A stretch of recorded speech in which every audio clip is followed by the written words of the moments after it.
long years, Zainab avoided family gatherings. She skipped weddings, even when the bride was someone she loved. She stayed away from naming ceremonies, even when she bought gifts and sent them quietly. She left birthday parties early, always with a polite smile and a soft excuse. People noticed. And when people notice something they don't understand, they begin to whisper. She thinks she's better than us.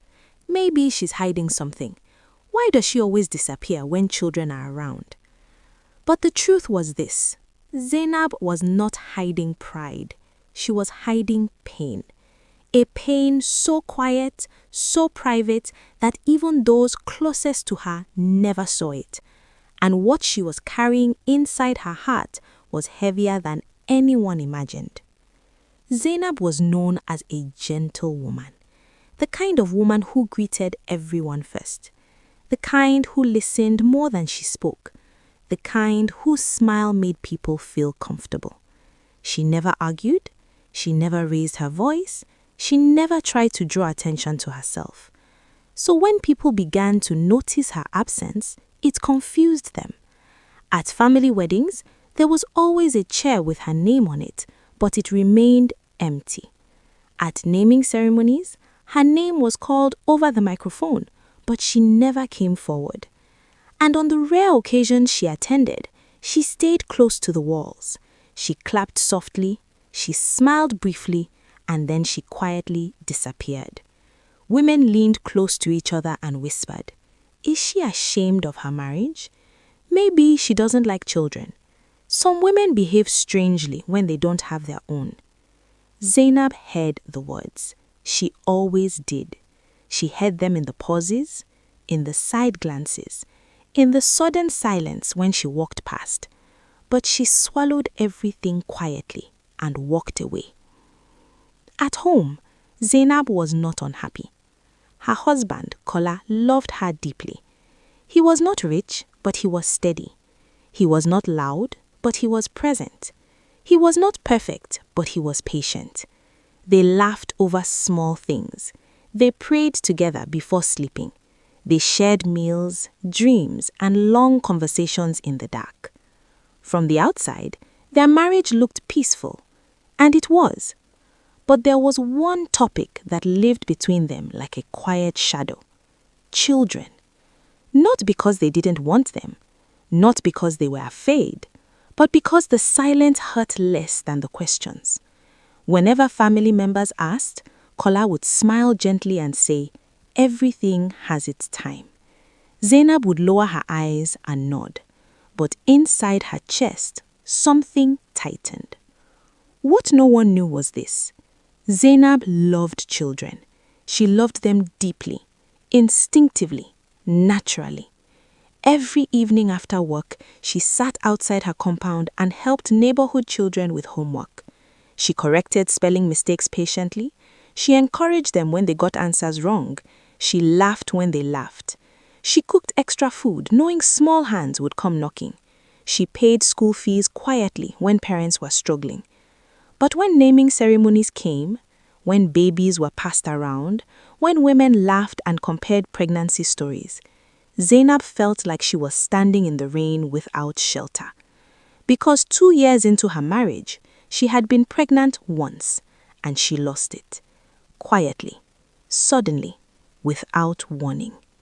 One moment, she was dreaming. The next moment, she was staring at a hospital ceiling, feeling empty. She never told anyone. Not her mother, not her sisters, not even her closest friends. She told only God. And since then, every baby cry reminded her of what she almost held. One afternoon, after another family event, Zainab left early. Mama Kola finally spoke. She did not shout. She did not accuse. She simply asked, "My daughter, why do you always run away?" Zainab froze. Mama Kola continued gently. "People are beginning to misunderstand you. They think you don't care. They think you are proud." Zainab's hands trembled. Her lips opened, then closed. For years, she had protected her pain with silence. But silence was now hurting her more than the truth.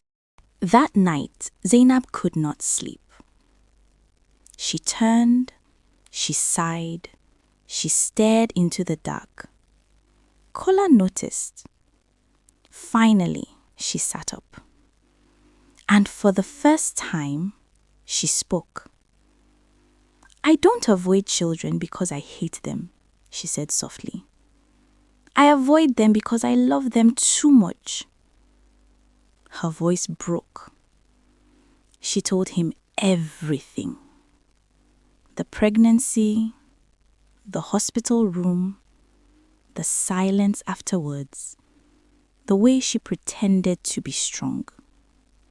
Kola held her tightly, not fixing, not questioning, just holding.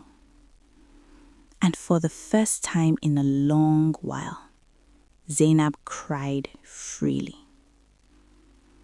The next weekend, Zainab attended a naming ceremony again. She did not stay outside. She did not hide. When a baby was placed in her arms, her chest ached. But she smiled, not because the pain was gone, but because she was no longer ashamed of it. Mama Kola hugged her afterwards and whispered, "Thank you for trusting us." Something inside Zainab softened. Healing, she realized, does not mean forgetting. It means breathing again. Months passed. Life remained simple.